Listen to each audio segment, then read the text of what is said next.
भैमर गीत का की सूक्ति नंबर 6।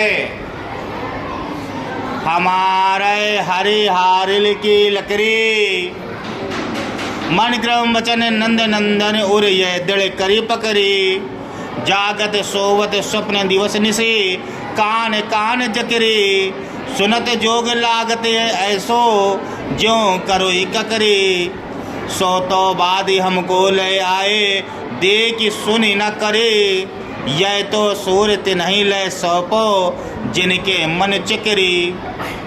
प्रसंग में क्या लिखेंगे? प्रसंग में आप बात लिखेंगे आप कि उस समय की बात बताई जा रही है जब कंस के आह्वान पर श्री कृष्ण मथुरा चले जाते हैं, कंस का वध कर देते हैं और मथुरा में ही रह जाते हैं। तो फिर जब उनको गोपियों की याद आती है तो उद्धव को भेजते हैं, उद्धव जाओ गोपियों को निराकार ब्रह्म का ज्ञान दो जा करके, और उस ब्रह्म को ज्ञान देने से वो हमारे प्रेम से दूर हो जाएंगे, ऐसा इसमें बताया गया है। तो गोपी उद्धव से कह रही हैं, क्या कह रही हैं? हमारे हरि हारिल की लकड़ी, हे उद्धव मेरा जो मन है वो उस पक्षी के भांति हो गया है जो हारिल की लकड़ी को पकड़े रहता है। और मैं किसको पकड़े हूँ? हरि को। हमारे हरि, जो हमारे हरि हैं, मैं वो क्या हो गए? हारिल की लकड़ी, वो हारिल की लकड़ी हो गए। जैसे पक्षी हारिल की लकड़ी को नहीं छोड़ता, मैं हरि को नहीं छोड़ सकती। हरि का मतलब श्री कृष्ण से है, ठीक है? श्री कृष्ण को नहीं छोड़ सकते, ठीक। मन क्रम वचन नंद नंदन उर, माने मेरा मन वचन कर्म सब नंद के नंदन, यानी जो नंद लाला थे उनके पुत्र यानी श्री कृष्ण, यह दृढ़ करी पकड़ी, यह दृढ़ करके मैंने उनको पकड़ लिया है। यानी मेरा जो मन है, क्रम है, वचन है, वो सारा कृष्ण को ही समर्पित है। यही मानकर मैंने कृष्ण रूपी लकड़ी को पकड़ लिया है, अब मैं इसको नहीं छोड़ सकती हूँ। जागते सोवते स्वप्ने दिवसे निसे, कान कान जकरी। मैं जागती हूँ, मैं सो जाती हूँ, सोने में स्वप्न भी आता है, दिन होता है, रात होता है, हमेशा हम लोग क्या करते रहते हैं? कृष्ण कृष्ण काना काना ही कहते रहते हैं, सिर्फ काना काना ही कहते रहते, और कोई कार्य नहीं है।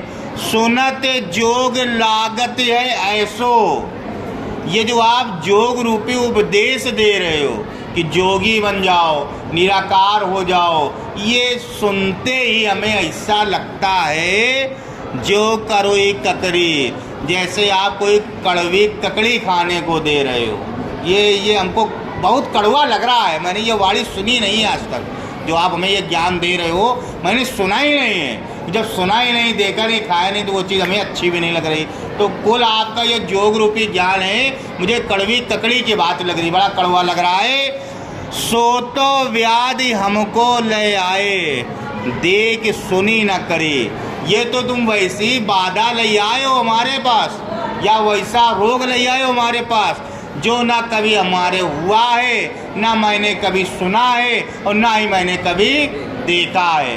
ये जोग रूपी बाधा है, यही कह रहा है। सो तो व्याधि हमको ले आए, ये जो तुम व्याधा हमारे लिए लेके आए हो, देखी सुनी ना करी, कभी ना देखी, ना कभी सुना, और ना कभी मैंने किया, तीनों चीज़ें। क्या कह रहे हैं आगे?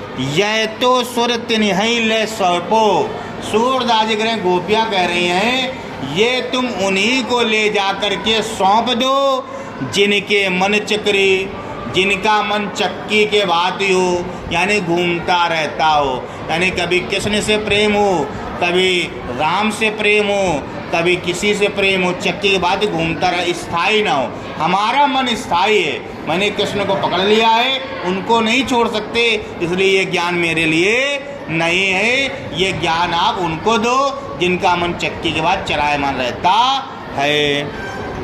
अगर आप ऊपर से नीचे तक एकांत अर्थ देखना चाहते हो वो ये होगा कि गोपियाँ उद्धव से कह रही हैं कि हमारा मन जो है या हम जो हैं, हमारे प्रेम जो है श्री कृष्ण के प्रति हारिल रूपी लकड़ी के भांति है। मैंने मन क्रम वचन से उस नंद के बेटे से यानी श्री कृष्ण से दृढ़ता पूर्वक पकड़ लिया है, दृढ़ता पूर्वक स्नेह किया है, अब उसे नहीं छोड़ सकती। जागते सोते स्वप्न में दिन में रात में हम काना काना ही कहते रहते हैं। और ये जो आप जोग रूपी उपदेश मुझे दे रहे हो, इस उपदेश को सुनकर यह उपदेश मुझे कड़वी ककड़ी की बात लग रही है।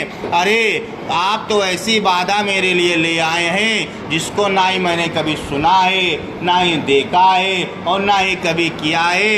ये बाधा, ये ज्ञान आप उन्हीं को दे दो जा करके जिनका मन चक्की के बाद चलायमान रहता है, ऐसा सूरदास बता रहे हैं।